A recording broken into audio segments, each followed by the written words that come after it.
Ya, tingginya. Tengok cara-cara dia nak tukar mata paip ni. Yang dah lama ni nampak ni, dah pohu dah. Batal paip plastik. Nak tukar dengan saluter paip baru.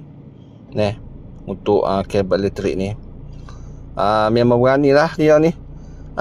Beki kabel wayar ni, elektrik ni ke.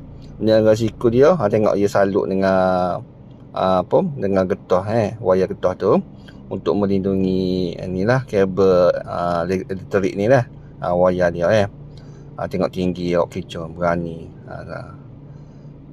Tapi ya off dah ni elektrik ni tu, dia berani tu dengan tanpa pelembab pakaian tu.